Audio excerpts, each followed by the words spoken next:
Friends, welcome to my channel Paris വിശേഷം. ഇന്ന് നമ്മുടെ കൂടെയുള്ളത് പ്രജിത്ത് എന്ന അമലയാണ്. പ്രജിത്ത് ഇവിടെ PhD ചെയ്യാണ് ആർട്ടിഫിഷ്യൽ ഇന്റലിജൻസിൽ. അമല MSc കഴിഞ്ഞിട്ട് ഫ്രാൻസിലോട്ട് വരാൻ ആഗ്രഹിക്കുന്ന കുട്ടിയാണ്. അപ്പൊ നമ്മൾ ഇന്ന് ഇവരുടെ കൂടെ ഒരു Q&A സെക്ഷൻ ആണ് നമ്മൾ നടത്താൻ പോകുന്നത്. ഇതിലൂടെ എങ്ങനെയാണ് ഫ്രാൻസിൽ PhD ചെയ്യാൻ വരേണ്ടതെന്നും എങ്ങനെയാണ് അതിന്റെ ആപ്ലിക്കേഷൻ പ്രോസസ്സ്, ഫീസ് എങ്ങനെയാണ്, അതേപോലെ അപ്ലൈ ചെയ്യുന്നത്, വിസ, അങ്ങനത്തെ കാര്യങ്ങളെല്ലാം ഒരു PhD പഠിക്കാൻ വേണ്ടിയിട്ട് ഇവിടെ വരാൻ വേണ്ടിയിട്ടുള്ള എല്ലാ കാര്യങ്ങളും ഇതിനകത്ത് ഇൻക്ലൂഡ് ചെയ്യുന്നുണ്ട്. അപ്പൊ നിങ്ങൾ ഈ വീഡിയോ അവസാനം വരെ കാണാം. നിങ്ങൾക്ക് എന്തായാലും ഇതൊരു നല്ല ഇൻഫോർമേറ്റീവ് വീഡിയോ ആയിരിക്കും. അപ്പോൾ ഈ വീഡിയോയിലേക്ക് പോകുന്നതിന് മുമ്പായിട്ട് നിങ്ങൾ ഈ ചാനൽ ആദ്യമായിട്ട് കാണുന്നവരാണെങ്കിൽ ഈ ചാനലിലെ കണ്ടന്റ് ഇഷ്ടപ്പെട്ടെങ്കിൽ ലൈക്ക് അടിക്കാനും ഷെയർ ചെയ്യാനും സബ്സ്ക്രൈബ് ചെയ്യാനും മറക്കരുത് കേട്ടോ. അപ്പോൾ നമുക്ക് വീഡിയോയിലേക്ക് പോയാലോ? സ്റ്റാർട്ട് ചെയ്യാം അല്ലേ? Hello, good evening sir. Hello. അപ്പോൾ ഞാനിപ്പോൾ MSc കഴിഞ്ഞുള്ളൂ. അപ്പോൾ എനിക്ക് ഫോറിനിൽ PhD പറ്റി അങ്ങനെ ഐഡിയ ഒന്നുമില്ല. ഇന്ത്യയിൽ ഏകദേശം ഓക്കെയാ. അപ്പോൾ എങ്ങനെയാ ഇപ്പം അതിന്റെ പ്രോസസ്സ്? ഇപ്പോൾ GRE വഴിയാണോ, അത് നമ്മൾ എന്തെങ്കിലും സപ്പോസ് പേപ്പറൊക്കെ പബ്ലിഷ് ചെയ്താൽ നമ്മുടെ ഒരു ഇൻട്രസ്റ്റ് ഫീൽഡ് ഉണ്ട് അവിടെ, അവരുടെ സെർവറായിട്ട് നമ്മൾ മെയിൽ അയച്ച് അങ്ങനെയാണോ അഡ്മിഷൻ എങ്ങനെയാ അഡ്മിഷന്റെ പ്രോസസ്സ് എന്ന് അറിയണ്ടായിരുന്നു.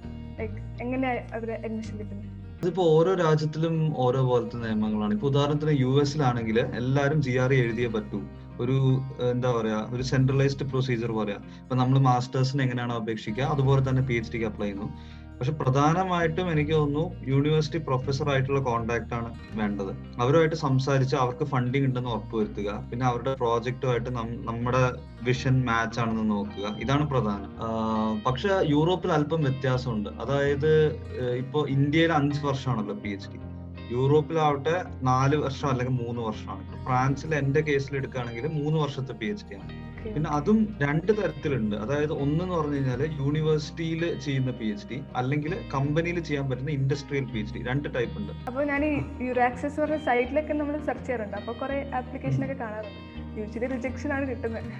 അപ്പോൾ ജസ്റ്റ് എന്തെങ്കിലും മെത്തഡ് ഉണ്ടോ നമുക്കിങ്ങനെ നല്ല ഇമെയിൽ ഒക്കെ അയക്കണം, അങ്ങനെ എന്തെങ്കിലും? അതെ, അപ്പൊ ഈ യുറാക്സിസ് പോർട്ടലിലൂടെയാണ് ഞാനും നോക്കിയത്. യുറാക്സിസ് മാത്രമല്ല, വേറെ ഉണ്ട്. findaphd.com, പിന്നെ academicpositions.com. ഇതെല്ലാം നല്ലതാണ്. എനിക്ക് അവസാനം കിട്ടിയത് അക്കാഡമിക് പൊസിഷനിലൂടെയാണ്. ഞാൻ ഈ പറഞ്ഞ പോലെ എനിക്ക് തോന്നുന്നു 40-50 ആപ്ലിക്കേഷൻ അയച്ചിട്ടുണ്ടാവും. കൂടുതലും റിജക്ഷൻ ആയിരുന്നു. എന്നിട്ടാണ് എനിക്ക് 3 കോൾ ബാക്ക് കിട്ടിയത്. എന്റെ പരിചയത്തിലുള്ള എല്ലാവരുടെ അവസ്ഥ ഇത് തന്നെ. അതായത് ഒരുപാട് അപേക്ഷിച്ചു, ഒരു 60, 70, 100 അങ്ങനെയൊക്കെ. കാരണം ഹൈലി കോമ്പറ്റീറ്റീവ് ആണ് PhD. കാരണം യൂറോപ്പിലാവുമ്പോൾ നമുക്ക് ശമ്പളം കിട്ടും, എല്ലാ ബെനിഫിറ്റ്സ് എല്ലാം കിട്ടും. ഒരു ജോലി പോലെ ശരിക്കും PhD. നമുക്ക് union membership, health care, cost cover ആവും, ഇൻഷുറൻസ് എല്ലാം കിട്ടും.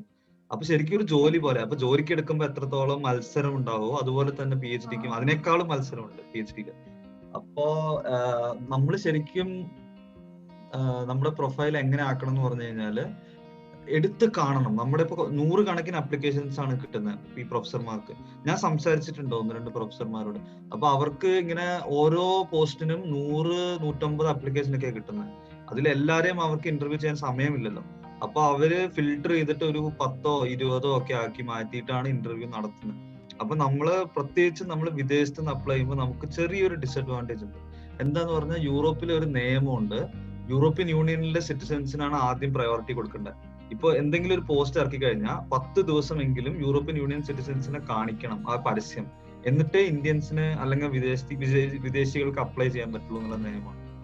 അപ്പൊ അതുകൊണ്ട് നമ്മള് തെളിയിക്കണം. അതായത് നമ്മൾ അവരെക്കാളും, അതായത് ലോക്കൽ കാൻഡിഡേറ്റ്സിനേക്കാളും മികവുള്ളവരാണ് നമ്മളെന്ന് നമ്മൾ തെളിയിക്കണം. അപ്പൊ അതിന് എനിക്ക് തോന്നിയിട്ടുള്ള ചില കാര്യങ്ങൾ എന്ന് പറഞ്ഞു കഴിഞ്ഞാല്, അവര് ഒരു കോണ്ടാക്ട് തന്നിട്ടുണ്ടാവും. ഇപ്പൊ ഏത് പോസ്റ്റ് ആണെങ്കിലും നമ്മൾ അപ്ലൈ ചെയ്യുമ്പോൾ പ്രൊഫസറുടെ പേരുണ്ടാവും, ഇന്ന പ്രൊഫസറുടെ കീഴിലാണ്. അപ്പൊ നമ്മൾ ആ പ്രൊഫസറെ കോണ്ടാക്ട് ചെയ്തിട്ട് പ്രോജക്റ്റിനെ കുറിച്ച് കൂടുതൽ സംസാരിക്കുന്നത് നന്നായിരിക്കും. കാരണം ഒന്നാമത്തെ കാര്യം അവർക്ക് മനസ്സിലാവും നമുക്ക് ഇൻട്രസ്റ്റ് ഉണ്ട്, ഓക്കെ ഈ ഫീൽഡിൽ ഇയാൾക്ക് ഇൻട്രസ്റ്റ് ഉണ്ട്. രണ്ടാമത്തെ കാര്യം നമ്മുടെ പേര് അവർക്ക് ഓർമ്മ ഉണ്ടാവും. അപ്പൊ അവര് ഈ CV ഒക്കെ നോക്കുമ്പോൾ നമ്മളോട് സംസാരിച്ചപ്പോൾ നമ്മുടെ പേര് ഓർമ്മ ഉണ്ടാവില്ല. അപ്പൊ ആ CV അവർ എടുത്ത് നോക്കും, കാരണം നമ്മളോട് സംസാരിച്ചു. നമ്മളിപ്പോ എന്തിനു അപ്ലൈ ചെയ്യുമ്പോഴും ഒരു ഹ്യൂമൻ കണക്ഷൻ ആണ് പ്രധാനം. അതായത് നമ്മളൊരു CV അയക്കുമ്പോൾ അത് വെറും ഒരു ഫയല് മാത്രമാണ്. ഇപ്പൊ നമ്മൾ 100 കണക്കിന് ഫയല് ദിവസം കാണുന്നുണ്ട്. പക്ഷെ അതിന്റെ പുറകിൽ ഒരു മനുഷ്യൻ ഉണ്ടെന്ന് കാണുമ്പോഴാണ് അവർക്ക് ശരിക്കും ഒരു താല്പര്യം ഉണ്ടാവുക. അപ്പൊ അവരൊന്ന് നോക്കും, നോക്കാതിരിക്കില്ല അവര്. അപ്പൊ എനിക്ക് തോന്നുന്നത് അവരുമായിട്ട് സംസാരിക്കണം. അതായത് നമ്മുടെ പാഷനാണ് പ്രധാനം. നമ്മൾ എത്രത്തോളം പാഷനേറ്റ് ആണ്, എന്തുകൊണ്ട് എനിക്കിത് വേണം എന്ന് തെളിയിക്കണം. പിന്നെ പ്രധാനമായിട്ടും PhDയിൽ ഞാൻ കണ്ടത് ഞാൻ തുടക്കത്തിൽ ഞാനൊരു തെറ്റ് ചെയ്തതെന്ന് വെച്ച് കഴിഞ്ഞാല് അധികം എന്റെ ഫീൽഡായിട്ട് അലൈൻ ചെയ്യാത്തത് അല്ലെങ്കിൽ എന്റെ എക്സ്പീരിയൻസ് ആയിട്ട് അലൈൻ ചെയ്യാത്ത പലതിനും ഞാൻ അപ്ലൈ ചെയ്തു. കാരണം ഒരു ഘട്ടത്തില് ഇപ്പൊ ഈ കൊറോണ ഒക്കെ കാരണം ആകെ പ്രശ്നമായിട്ട് കിടക്കായിരുന്നു. അപ്പൊ എനിക്ക് എന്തെങ്കിലും ഒരു പൊസിഷൻ കിട്ടിയാൽ മതിയായിരുന്നു. അപ്പൊ ഞാൻ പലതും അത്ര മാച്ചിങ് അല്ലാത്തതിന് അപ്ലൈ ചെയ്തു. പക്ഷെ അതൊക്കെ സ്ട്രെയിറ്റ് റിജക്ട് ആയിരുന്നു. അപ്പോ എനിക്ക് തോന്നുന്നത് എന്താ വെച്ച് കഴിഞ്ഞാല് നമ്മുടെ മുൻ അനുഭവങ്ങളായിട്ടും നമ്മുടെ പഠിത്തമായിട്ടും വളരെ മാച്ചിങ് ആയിട്ടുള്ള ഒരു ഫീൽഡ് ആയിരിക്കണം. അപ്പൊ അവരെന്തായാലും എടുക്കും നമ്മളെ. ഇപ്പൊ എന്റെ ഭൂരിഭാഗം കൂട്ടുകാരും മാസ്റ്റേഴ്സ് കഴിഞ്ഞിട്ട് PhD ചെയ്യുന്നവരാ.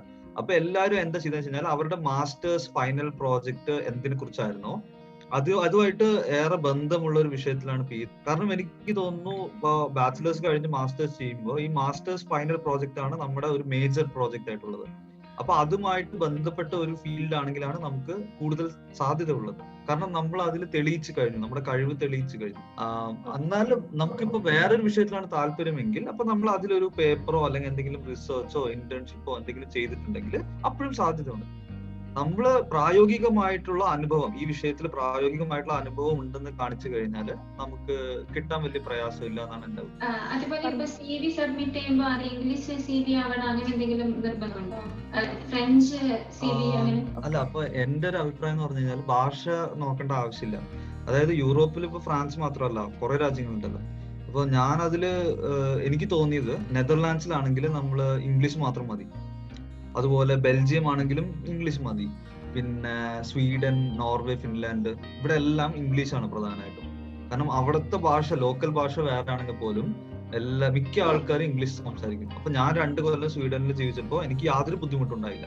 ഇംഗ്ലീഷ് മാത്രം മതി അവിടെ ജീവിക്കാൻ. പക്ഷെ അതേസമയം നമ്മളിപ്പോ ജർമ്മനിയിലും ഫ്രാൻസിലും പോയി കഴിഞ്ഞാൽ കുറച്ചും കൂടിയും ബുദ്ധിമുട്ടായിരിക്കും. നമ്മൾ ലോക്കൽ ഭാഷ പഠിക്കേണ്ടി വരും. കാരണം അത്ര ആൾക്കാർ ഇംഗ്ലീഷ് സംസാരിക്കില്ല. പക്ഷെ നമ്മൾ ഈ റിസർച്ച് ഫീൽഡിലേക്ക് വരുമ്പോൾ എല്ലാം ഇംഗ്ലീഷ് തന്നെ, വർക്കിംഗ് ലാംഗ്വേജ് ഇംഗ്ലീഷ് തന്നെ. അതുകൊണ്ട് പ്രശ്നമൊന്നുമില്ല. ഈ ലൈക് TOEFL അല്ലെങ്കിൽ IELTS അങ്ങനെ എന്തെങ്കിലും എഴുതണോ?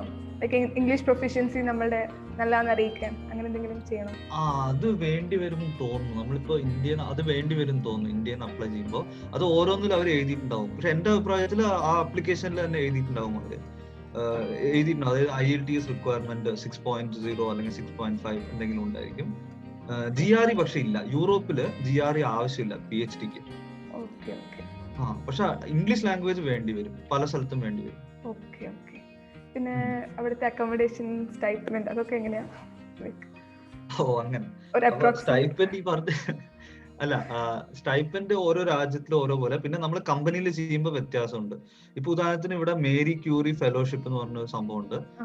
എന്റെ ഒരു കൂട്ടുകാരിക്ക് അതാണ് കിട്ടിയത്. അപ്പൊ അതാവുമ്പോ നല്ല യൂറോപ്യൻ യൂണിയൻ കൊടുക്കുന്ന സ്റ്റൈപ്പൻഡ് ആണ്. അപ്പൊ അത് നല്ലൊരു തുക കിട്ടും, ഒരു 3000 യൂറോ എന്തോ കിട്ടും.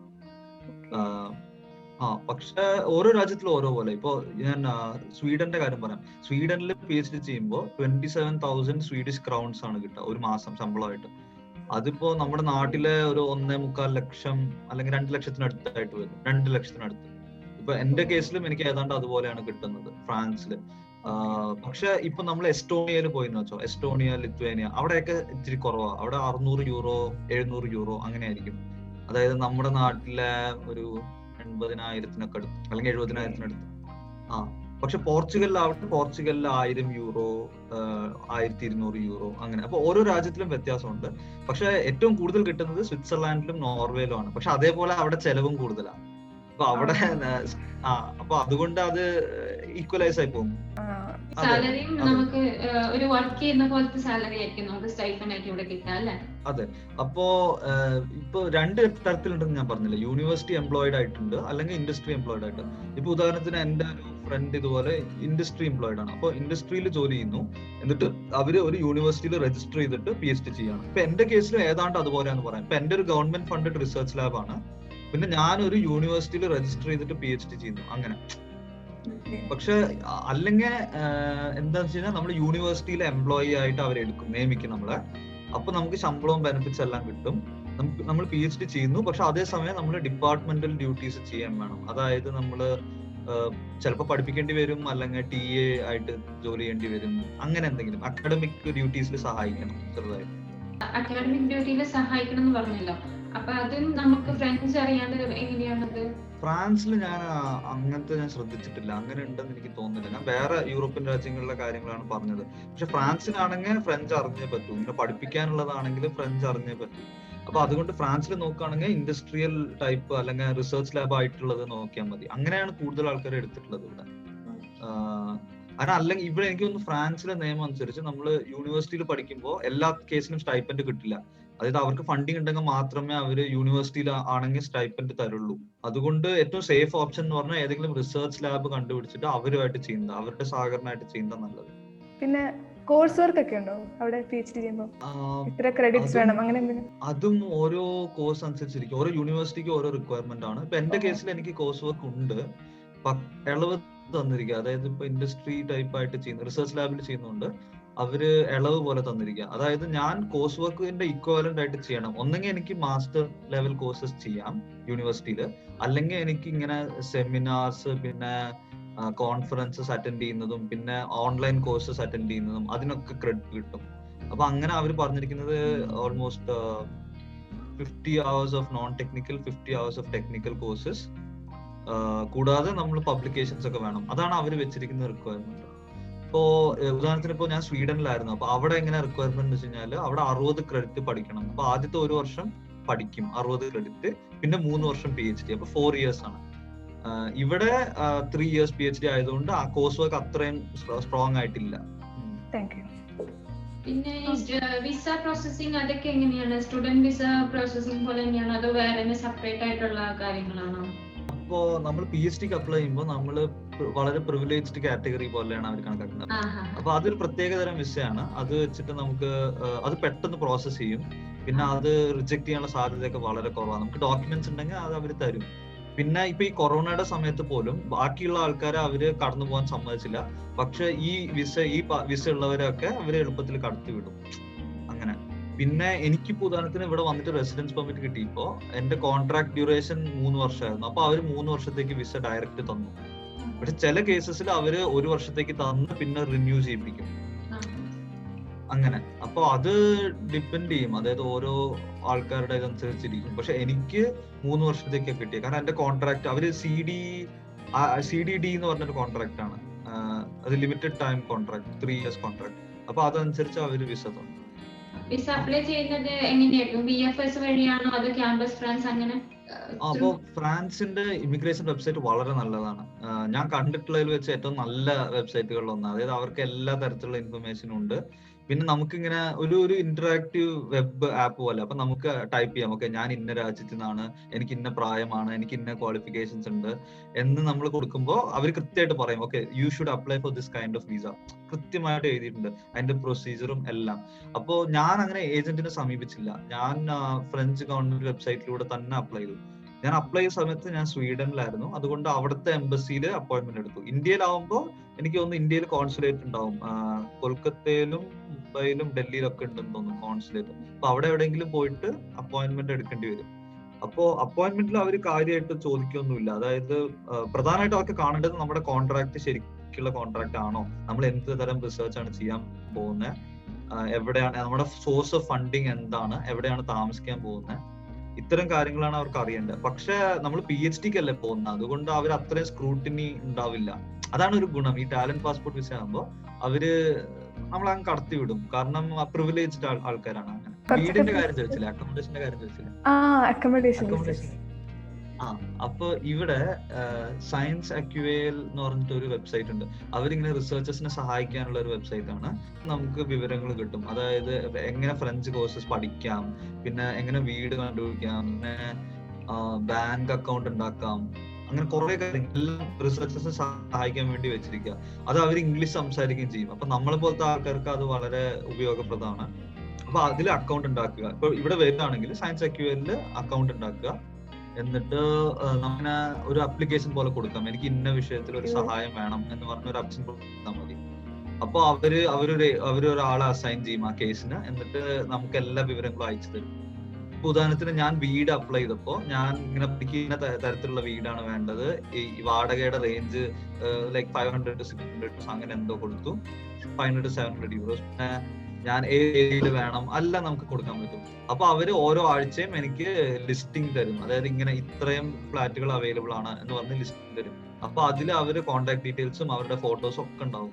അപ്പൊ ഞാൻ അത് കോൺടാക്ട് ചെയ്തിട്ട് ഞാൻ സംസാരിച്ചു. അങ്ങനെയാണ് കാര്യങ്ങൾ ഉണ്ടായത്. പക്ഷെ അതല്ലെങ്കിൽ ഇപ്പൊ ഞാൻ ഇപ്പൊ തൽക്കാലം താമസിക്കുന്നത് ഒരു സ്റ്റുഡന്റ് അപ്പാർട്ട്മെന്റ് ആണ്. ഞാൻ അതിങ്ങനെ ഓൺലൈനിലൂടെ കണ്ടുപിടിച്ചത്. അതും ഒരു നല്ല ഓപ്ഷനാണ്. അപ്പൊ അങ്ങനെ സ്റ്റുഡന്റ് അപ്പാർട്ട്മെന്റ്സ് ഇവിടെ ഒരുപാടുണ്ട്. ഈ പാരീസ് ഇൽ ദെ ഫ്രാൻസ് ഏരിയ ഒരുപാടുണ്ട്. അപ്പൊ സ്റ്റുഡന്റ് അപ്പാർട്ട്മെന്റ്സ് നോക്കാം, അല്ലെങ്കിൽ ഈ സയൻസ് ക്യൂർ വഴി നോക്കാം, അല്ലെങ്കിൽ പ്രൈവറ്റ് റെന്റഡ് ആയിട്ടും ഉണ്ടാവും. പക്ഷെ നമ്മൾ ആദ്യമായിട്ട് വരുമ്പോൾ നമുക്ക് ഇവിടെ സ്ഥലവും കാര്യങ്ങളൊന്നും അറിയില്ല. അപ്പൊ നമ്മൾ ഈ സയൻസ് അക്യൂൽ വഴി നല്ലത്. അതാണല്ലേ ട്രസ്റ്റഡ് വെബ്സൈറ്റ്? അതാണല്ലേ, അത് ട്രസ്റ്റഡ് ആണ്. അത് സർക്കാർ ഇങ്ങനെ പുതുതായിട്ട് വരുന്ന സ്റ്റുഡൻസിനെയും റിസർച്ചേഴ്സിനെയും ഒക്കെ സഹായിക്കാൻ വേണ്ടി വെച്ചിരിക്കുന്നത്.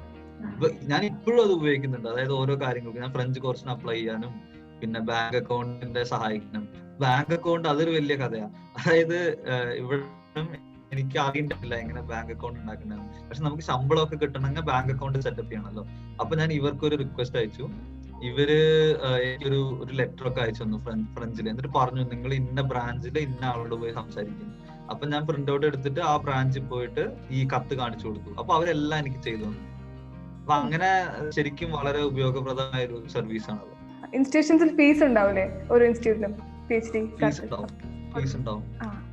എത്രയായിരിക്കും ഏകദേശം? അത് ഇപ്പോ എനിക്ക് കൃത്യമായിട്ട് അറിഞ്ഞൂടാ, കാരണം എന്റെ രജിസ്ട്രേഷൻ ഇപ്പൊ കഴിഞ്ഞതുള്ളൂ. അപ്പൊ എനിക്ക് തോന്നുന്നു ഒരു 400 യൂറോ ആണെന്ന് തോന്നുന്നു. ഒരു വർഷത്തിന് 400 യൂറോ അങ്ങനെയാണ്. അപ്പൊ ഏകദേശം 37 രൂപ അടുത്ത് അത്രേ ഉള്ളൂ. അപ്പൊ അത് കുഴപ്പമില്ല. നമുക്ക് സ്റ്റൈപ്പൻഡ് കിട്ടുമ്പോൾ അത് കവർ ആയിക്കോളും, കുഴപ്പമില്ല സ്റ്റൈപ്പൻഡ് കിട്ടുമ്പോൾ.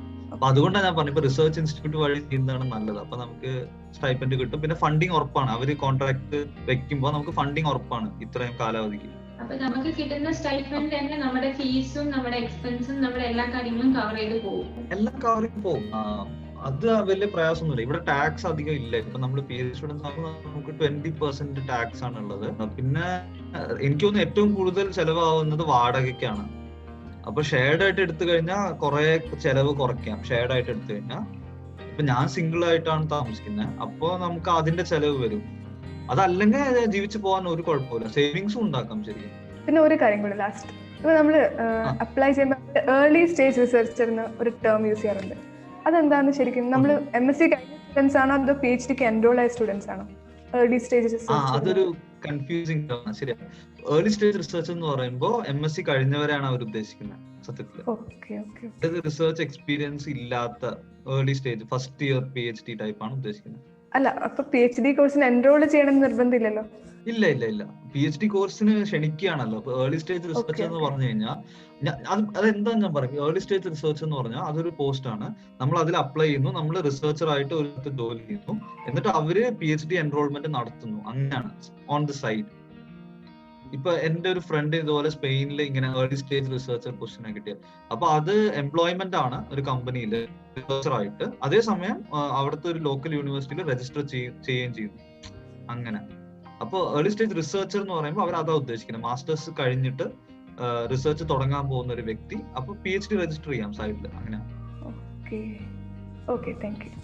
ഇപ്പൊ മാസ്റ്റേഴ്സ് പഠിക്കുമ്പോൾ നമുക്ക് സ്കോളർഷിപ്പ് പോലെയൊക്കെ കിട്ടാറുണ്ടല്ലോ. അതുപോലെ PhDക്ക് അപ്ലൈ ചെയ്യുമ്പോൾ എന്തെങ്കിലും സ്കോളർഷിപ്പ് അങ്ങനെ ആവശ്യമുണ്ടോ ഇതിന്? ഇപ്പൊ സ്റ്റൈപ്പൻഡ് ഇല്ലാത്ത കേസിലാണെങ്കിൽ സ്കോളർഷിപ്പിന് അപ്ലൈ ചെയ്യേണ്ടി വരും. പക്ഷെ അപ്പൊ എനിക്ക് അറിഞ്ഞൂടാ ലിവിംഗ് കോസ്റ്റ് എത്രത്തോളം തരും എന്ന് എനിക്ക് അറിഞ്ഞൂടാ. ഇപ്പൊ UK കേസ് എടുത്തു കഴിഞ്ഞാല് അവര് സ്കോളർഷിപ്പ് കിട്ടിക്കഴിഞ്ഞാൽ നമുക്കൊരു ചെറിയ സ്റ്റൈപ്പൻഡ് കിട്ടും. പക്ഷെ അത് കഷ്ടിച്ച് ജീവിച്ചു പോകാനുള്ള അത്ര കിട്ടുള്ളൂ എന്ന് തോന്നുന്നു. എനിക്കൊന്ന് £1,300 £1,500 അങ്ങനെ എന്തോ കിട്ടുള്ളൂ. അപ്പൊ കഷ്ടിച്ച് ജീവിച്ചു പോകാനുള്ള തുകയെ കിട്ടുള്ളൂ. പക്ഷെ അത് സ്പെസിഫിക് ആയിട്ട് നമ്മൾ അപ്ലൈ ചെയ്യണം. അപ്പൊ ഇവിടെ അങ്ങനെ തന്നെയാണ് ശരിക്കും. ഫ്രഞ്ച് യൂണിവേഴ്സിറ്റിയിലും നമ്മൾ ഈ എന്താ പറയാ നേരിട്ട് അപ്ലൈ ചെയ്യുകയാണെങ്കിൽ, അതായത് ഇങ്ങനെ ഓപ്പൺ പൊസിഷൻ അല്ലാണ്ട് നമ്മൾ നേരിട്ട് അപ്ലൈ ചെയ്യുമ്പോൾ അവർക്ക് ഫണ്ടിങ് ഇല്ലെങ്കിൽ ബുദ്ധിമുട്ടാണ്. അപ്പൊ നമ്മള് സ്പെസിഫിക് ആയിട്ട് ഇങ്ങനെ അപ്ലൈ ചെയ്യേണ്ടി വരും. അത് കിട്ടാൻ ചാൻസ് കുറവാണെന്നാണ് എന്റെ അഭിപ്രായം. ഓൾറെഡി ഓപ്പൺ പൊസിഷൻസ് ഇപ്പൊ യുറാക്സിലൊക്കെ ഉള്ളതെല്ലാം ഓൾറെഡി ഫണ്ടഡ് പൊസിഷൻസ് ആണ്. അപ്പൊ അതിലൂടെ കിട്ടാനാണ് കിട്ടാനാണ് എളുപ്പം. സിവിനെ പറ്റി പറഞ്ഞില്ലേ, CV ചെയ്യുന്നതിനെ പറ്റിയൊക്കെ പറഞ്ഞില്ലേ? CV ചെയ്യുമ്പോൾ നമ്മൾ പ്രസന്റബിൾ ആവാൻ വേണ്ടി അമല ചോദിച്ചില്ല, പ്രസന്റബിൾ ആവാൻ നമ്മൾ എന്താ ശ്രദ്ധിക്കേണ്ടതെന്ന് ചോദിച്ചില്ലേ? അതിനെന്തെങ്കിലും ഒരു ടിപ്പ് പറയാൻ പറ്റുമോ? CV യുടെ കാര്യത്തിലല്ലേ? സിവിയുടെ കാര്യത്തില് എനിക്ക് തോന്നിയിട്ടുള്ള ഒരു കാര്യം, നമ്മൾ സ്കിൽ ബേസ്ഡ് CV ആയിരിക്കണം. കൂടുതലും ആൾക്കാർ എന്താ ഫോക്കസ് ചെയ്യുക വെച്ച് കഴിഞ്ഞാൽ ഞാൻ എന്ത് ചെയ്തു എന്നുള്ളതിലാണ് ഫോക്കസ് ചെയ്യുക. അതിനേക്കാൾ പ്രധാനം ആ ചെയ്തതിലൂടെ ഞാൻ എന്ത് നേടി, ഞാൻ എന്ത് സ്കിൽസ് നേടി. അപ്പൊ ഞാൻ എന്താ CV ചെയ്യാറുള്ള വെച്ച് കഴിഞ്ഞാൽ എന്തെങ്കിലും ഒരു കാര്യം, ഇപ്പൊ ഞാൻ ഇന്ന സ്ഥലത്ത് ഇന്റേൺഷിപ്പ് ചെയ്തു എന്ന് എഴുതുമ്പോൾ അതിന്റെ താഴെ ഞാൻ സ്കിൽസ് അക്വയർഡ് എന്ന് പറഞ്ഞ ചെറിയ ഫോണ്ടിൽ ഞാൻ എഴുതും. ഞാൻ എന്തൊക്കെ അവിടെ സ്കിൽസ് നേടി, എന്തൊക്കെ ഞാൻ ചെയ്തു. അങ്ങനെ സ്കിൽ ബേസ്ഡ് CV ആകുമ്പോൾ അപ്പൊ അവർക്ക് വ്യക്തമായി കാണാം, ഓക്കെ ഈ വ്യക്തി ഇന്ന കാര്യം ചെയ്തപ്പോ ഈ കാര്യം പഠിച്ചു, ഇത് ചെയ്തു, ഇന്ന സോഫ്റ്റ്വെയർസ് ഉപയോഗിച്ചു. അതാണ് പ്രധാനം. ഇപ്പൊ പല ആൾക്കാരും അവരുടെ പ്രോജക്റ്റിന്റെ ടൈറ്റിൽ എഴുതും ഞാൻ ഇത് ചെയ്തു. അങ്ങനെ വെറുതെ പറയുമ്പോൾ അതിൽ അർത്ഥമില്ലല്ലോ. നമ്മൾ ആ ചെയ്തത് കൊണ്ട് നമ്മൾ എന്ത് നേടി, എന്തൊക്കെ പഠിച്ചു, എന്തൊക്കെ ടൂൾസ് ഉപയോഗിച്ചു, അങ്ങനെ ചെയ്യുന്നത് നന്നായിരിക്കും. പിന്നെ ഫിസിക്സ് ആയതുകൊണ്ട് എനിക്ക് അറിഞ്ഞൂടാ, അതിന്റെ ഓരോ ഡൊമൈൻ സ്പെസിഫിക് ആയിരിക്കും CV എങ്ങനെ ആയിരിക്കണം എന്നുള്ളത്. ഇപ്പൊ ചില ആൾക്കാര് പബ്ലിക്കേഷൻസിനെ ആയിരിക്കും ഇഷ്ടപ്പെടുന്നത്, കൂടുതൽ പബ്ലിക്കേഷൻസ് ഉള്ളത്. ചില ആൾക്കാർക്ക് വർക്ക് എക്സ്പീരിയൻസ് ആയിരിക്കും, ചില ആൾക്കാർക്ക് ആവട്ടെ മാർക്ക് ആയിരിക്കും. CGPA ഒരു വലിയ ഫാക്ടറാണ്. ഇപ്പൊ നമ്മൾ ഫാക്ടറി നോക്കുമ്പോൾ ആദ്യം ഞാൻ പറഞ്ഞില്ലേ, ഇപ്പൊ 100-150 200 അപ്ലിക്കേഷൻ ഒക്കെ വരുമ്പോൾ അവര് CGPA നോക്കും. ആൾക്കാർ പറയും അതായത് മാർക്കിന് വലിയ പ്രാധാന്യം ഇല്ല എന്നൊക്കെ പറയും. പക്ഷെ എനിക്ക് തോന്നുന്നു ആദ്യത്തെ സ്റ്റേജ് ഫിൽട്ടർ ചെയ്യുമ്പോൾ മാർക്ക് നോക്കും ആൾക്കാർ ഒരു പരിധി വരെ. അത് ഓഫ്സെറ്റ് ചെയ്യാൻ വേണ്ടി നമ്മുടെ പ്രൊഫൈൽ അത്രയും ആകർഷണീയമായിരിക്കണം. അപ്പൊ നമ്മുടെ മാർക്ക് കുറവാണെങ്കിലും അവർ എടുക്കും, അല്ലെങ്കിൽ നമ്മൾ അത്രത്തോളം മാച്ച് ആയിരിക്കണം. അപ്പൊ ഏകദേശം CGPA എത്ര, ലൈക്ക് above 90? പക്ഷെ അത് ഓരോ, ഞാൻ പറയും, ഇപ്പൊ ഞാൻ PhD അപ്ലൈ ചെയ്തപ്പോൾ ഞാൻ ശ്രദ്ധിച്ചൊരു കാര്യം, അവർ ഓരോ രാജ്യത്തിനും ഓരോ ക്രൈറ്റീരിയ ആണ് വെച്ചിരിക്കുന്നത്. അവർ എഴുതിയിട്ടുണ്ട്, അതായത് നിങ്ങൾ സ്വീഡനിൽ നിന്ന് അപ്ലൈ ചെയ്യുകയാണെങ്കിൽ യു ഷുഡ് ഹാവ് above 4, നിങ്ങൾ ബെൽജിയത്തിൽ നിന്ന് അപ്ലൈ ചെയ്യുകയാണെങ്കിൽ യു ഷുഡ് ഹാവ് above 3.5. അപ്പൊ ഓരോ രാജ്യത്തിനും അവരൊരു ക്രൈറ്റീരിയ വെച്ചിട്ടുണ്ട്. ഇന്ത്യയുടെ ക്രൈറ്റീരിയ എന്താന്ന് എനിക്ക് അറിഞ്ഞൂടാ.